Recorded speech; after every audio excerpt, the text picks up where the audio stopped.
वेदों के वास्तविक मर्म को जानने में बड़े बड़े विद्वान लोग मोहित हो जाते हैं, समझ नहीं पाते इसका मतलब क्या है।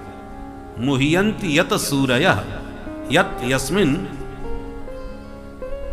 सूरयः विद्वांसः मुह्यंती मोहम प्राप्नुवन्ति। बड़े बड़े विद्वान वेद के तात्पर्य को नहीं समझ पाते कि वेद भगवान ने ये बात किस अभिप्राय से कही।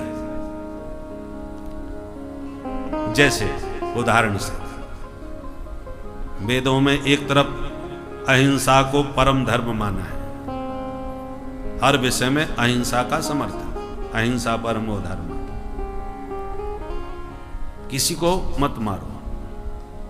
और वही वेद कहता है पशु नालभेत, अमुक यज्ञ में अमुक पशु का अमुक विधि से बलिदान कर दो। अब बोलो, एक तरफ हिंसा का विरोध और दूसरी तरफ हिंसा का आदेश,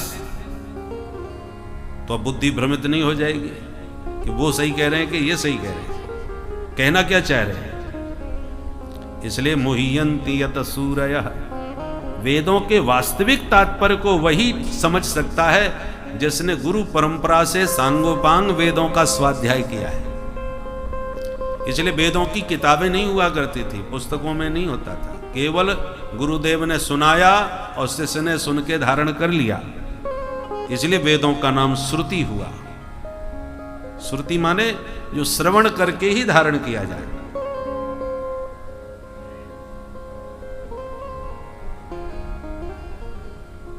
क्योंकि कई शब्द, कई वाक्य बड़े भ्रामक होते हैं, जो गुरुदेव की कृपा से ही आप समझ पाएंगे। वेद मंत्रों का उच्चारण भी बड़ा अद्भुत होता है। किस शब्द पर कितना ठहराव होना चाहिए, ये लिखने से आपको समझ में नहीं आएगा, वो तो कोई उच्चारण करके आपको सुनाएगा तभी समझ में आएगा कि दीर्घ उच्चारण, प्लुत उच्चारण, ह्रस्व उच्चारण कैसे किया जाए। इसलिए वेदों में सस्वर वेद पाठ का महत्व है।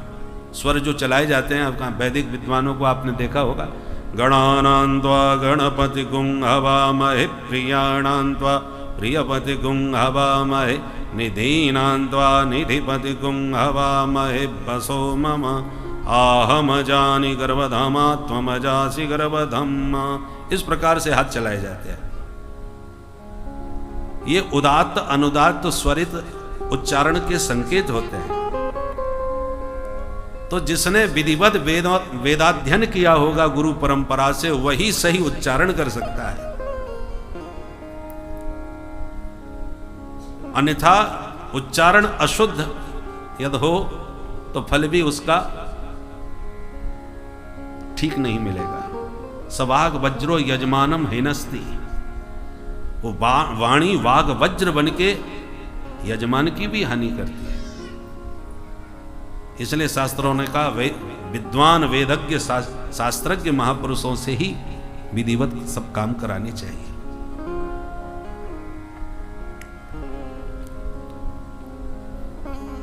और इसलिए ऋषियों ने सबको वेदाधिकार नहीं दिया, क्योंकि अल्पज्ञ यदि वेद का अध्ययन करेगा तो अनर्थ ही अधिक होगा। बिभेत्यल्प श्रुतात् वेदो मामयम प्रहरस्यति। अल्पज्ञ से वेद घबराते हैं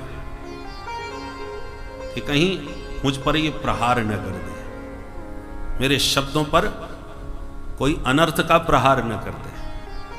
जैसे आपका ऑपरेशन होने वाला हो और डॉक्टर साहब आकर के कहें भैया आराम से लेटे रहना, मैं भी आज जिंदगी में पहली बार ऑपरेशन करूंगा, तो सोचिए आप पर क्या बीतेगी। ऐसे अल्पज्ञ से डर लगे, स्वाभाविक है भयभीत होना कि इसकी थोड़ी सी असावधानी मेरा तो अनर्थ कर देगी। विभेत्यल्प श्रुताद् वेदो मामयम प्रहरस्यति।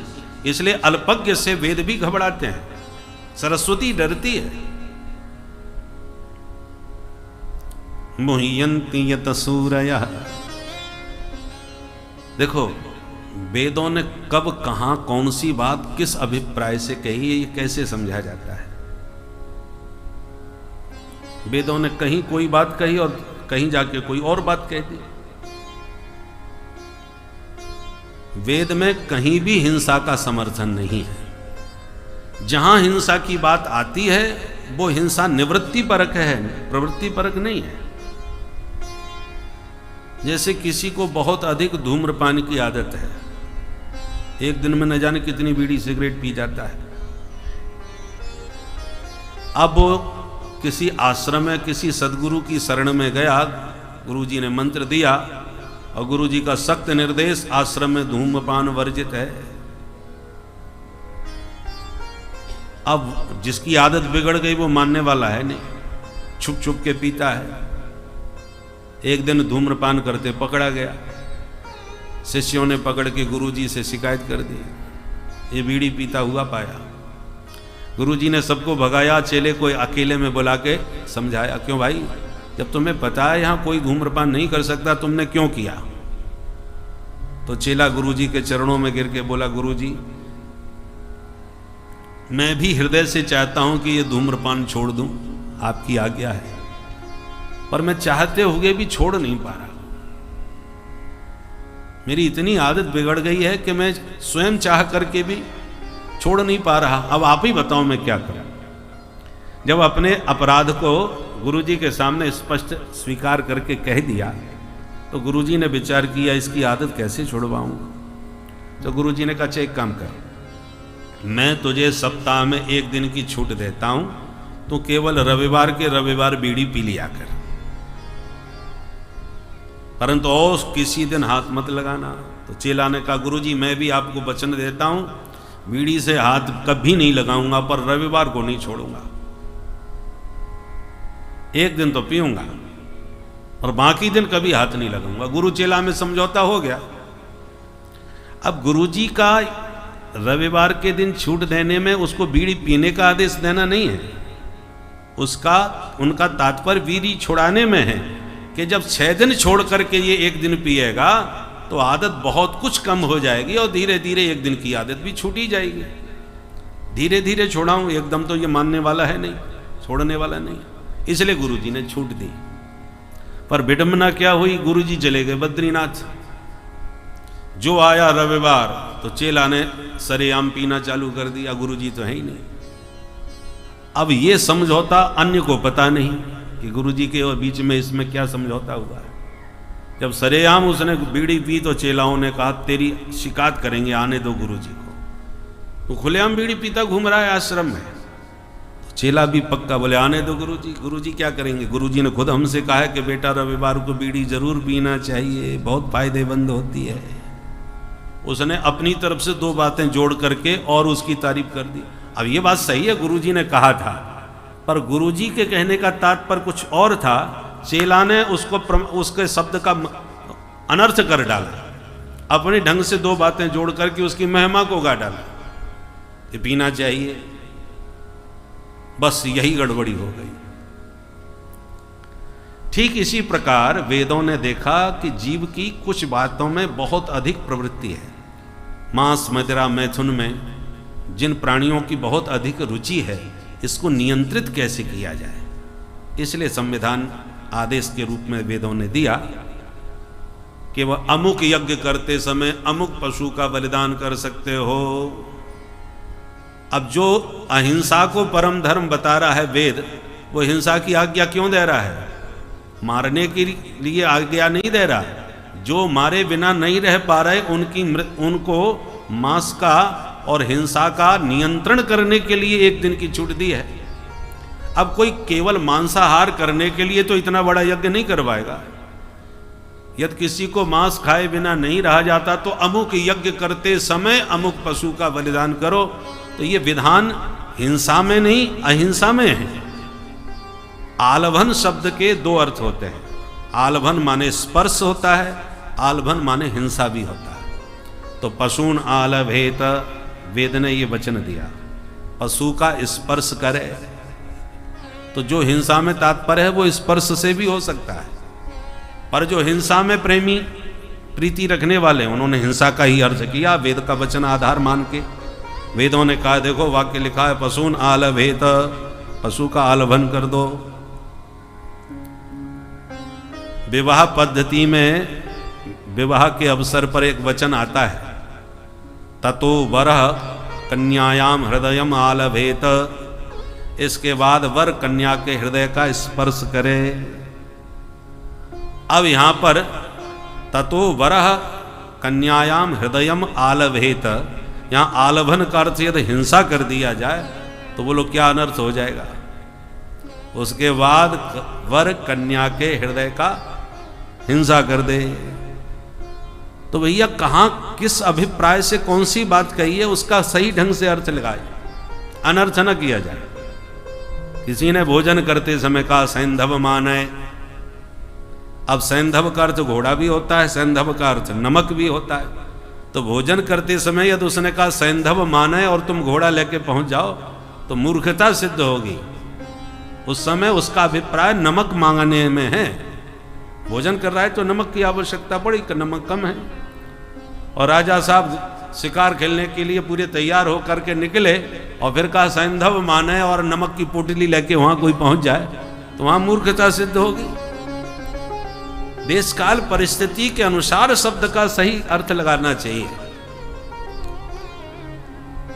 तो हिंसा के प्रेमी लोगों ने हिंसा में अर्थ लगाया और वेद को आधार बना लिया कि वेदों में ऐसा लिखा है।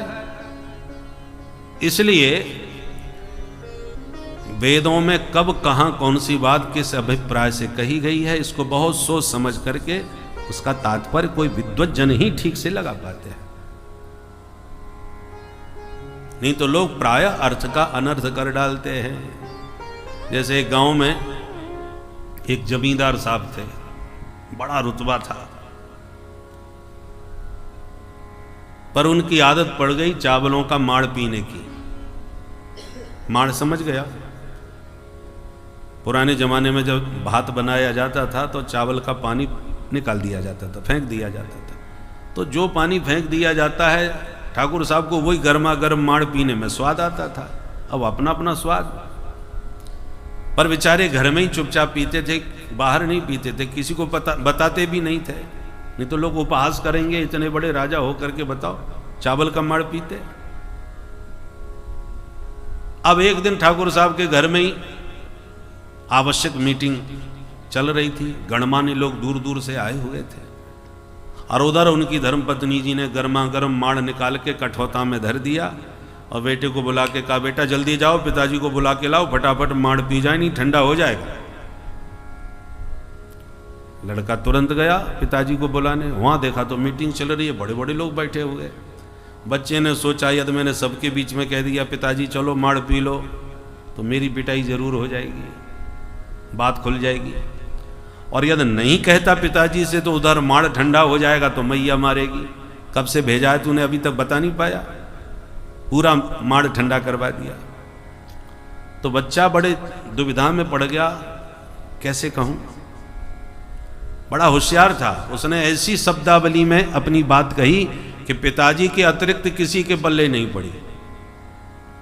सबके बीच में कहता है पिताजी, बोले हाँ बेटा, बोले पिताजी धानुपुर से माड़ू जी आए हैं, कठौता घाट पे बैठे हैं, जल्दी चल के मिल लो नहीं शीतलपुर को चले जाएंगे। बोलो राधे राधे। अब जो बाहर के लोग आए थे जिनको संदर्भ का पता नहीं, उन्होंने सोचा धानुपुर नाम का कोई शहर है, वहाँ से माड़ू नाम के कोई सज्जन मिलने आए हैं, कठौता घाट पे बैठ के कहीं राह देख रहे हैं, ठाकुर साहब यदि नहीं मिलेंगे तो शीतलपुर नाम के शहर में चले जाएंगे। बाहर के लोगों को यही अर्थ समझ में आया और उसका असली अर्थ जो था वो केवल ठाकुर साहब समझ पाए कि धान से उत्पन्न चावलों का माड़ निकला, कठौता में धरा है, जल्दी चल के पी लो नहीं ठंडा हो जाएगा। शब्द वही है पर असली अर्थ अकेले ठाकुर साहब के अलावा दूसरा कोई नहीं समझ पाया। उसी प्रकार वेदों ने कब कौन सी बात किस अभिप्राय में कही है, ये परंपरा प्राप्त है, जो गुरुमुख से जो श्रुतियों का अध्ययन किए हैं वो तो समझ जाते हैं क्योंकि उन्हें संदर्भ का ज्ञान है। परंतु जो एकाकी दो चार मंत्र पढ़ लिए, यहाँ से पढ़ लिए, कुछ वहां से पढ़ दिए, वो भ्रम में पड़ जाते हैं कि इसका क्या मतलब होगा। इसलिए मुह्यन्ति यत सूरयः, बड़े बड़े विद्वान जिस वेदों के तात्पर्य को जानने में मोहित हो जाते हैं, वह वेदों का दिव्य ज्ञान भगवान ने ब्रह्मा को सहज भाव से ही सृष्टि के आदि में करा दिया।